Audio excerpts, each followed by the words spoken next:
Assalamualaikum warahmatullahi wabarakatuh. Perkenalkan, nama saya Selviana Sarkiah dari kelas 12 MIPA 1. Nah, jadi saya akan menjelaskan mekanisme sistensi protein yang terdiri atas dua tahap, yaitu transkripsi dan translasi. Nah, yang pertama itu transkripsi. Tahap transkripsi ini dibagi menjadi 3 tahap. Nah, yang pertama inisiasi. Nah, RNA polimerase terikat pada untaian DNA yang disebut dengan promoter. Nah, yang ditemukan di dekat awal dari suatu gen. Nah, suatu gen ini mempunyai promoternya tersendiri. Setelah terikat, RNA polimerase memisahkan untaian ganda DNA, menyediakan template atau cetakan untaian tunggal yang siap untuk ditranskripsi. Nah, untuk yang kedua yaitu elongasi. Nah, suatu untaian DNA, untaian cetakan bertindak sebagai cetakan yang digunakan oleh enzim RNA polimerase. Sambil membaca cetakan ini, RNA polimerase membentuk molekul RNA keluar dari nukleotida. Nah, membuat sebuah rantai yang tumbuh dari 5 aksen menjadi 3 aksen. Nah, RNA transkripsi ini membawa informasi yang sama dari untaian DNA non-template atau coding. Nah, untuk tahap transkripsi yang ketiga yaitu terminasi. Nah, urutan ini memberikan sinyal bahwa transkripsi RNA telah selesai. Setelah ditranskripsikan, RNA polimerase melepaskan hasil transkripsi RNA. Nah, untuk mekanisme yang kedua yaitu translasi.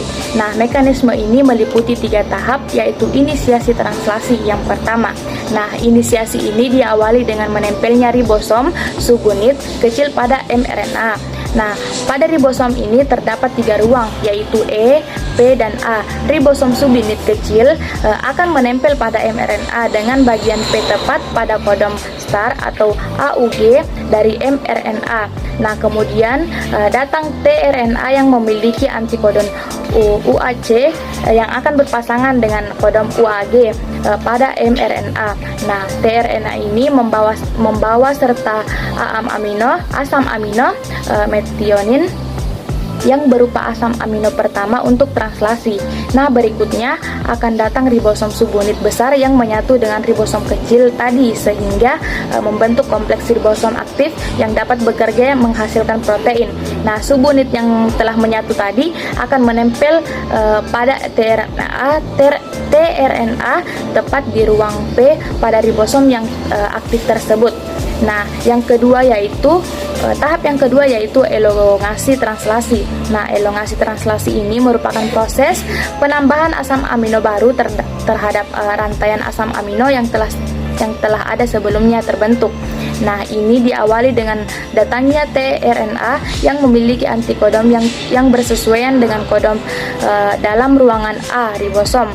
Nah, tRNA ini juga datang dengan membawa asam amino tertentu yang sesuai dengan kodon mRNA.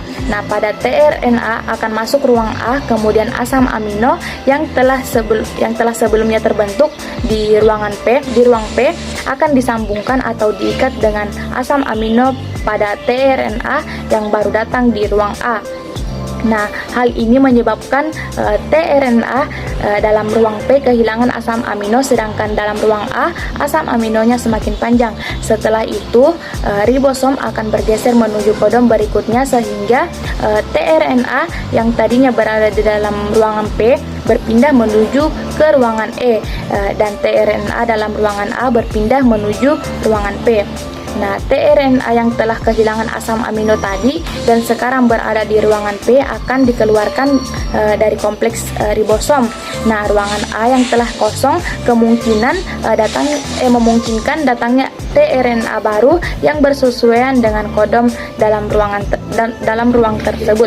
Nah, proses ini akan terus berulang sepanjang rantai mRNA sehingga semua kodon diterjemahkan menjadi urutan asam amino. Nah, untuk tahap yang ketiga yaitu terminasi translasi. Terminasi translasi ini atau terminasi atau akhir dari translasi terjadi pada ruang A sampai kodon stop dan kodon stop dan atau kodon akhir.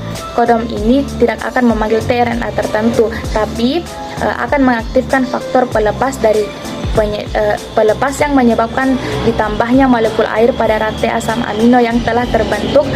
Penambahan molekul air ini menyebabkan rantai asam amino lepas dari ribosom dan siap dimodifikasi sehingga menjadi protein yang fungsional.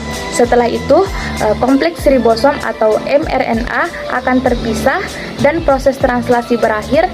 Ribosom subunit kecil, ribosom subunit besar, dan mRNA akan berpindah sebagai akhir dari proses translasi.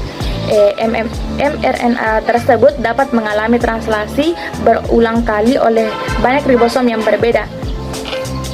Nah, mungkin cukup sekian penjelasan mekanisme sintesis protein dari saya. Mohon maaf apabila banyak kesalahan. Wassalamualaikum warahmatullahi wabarakatuh.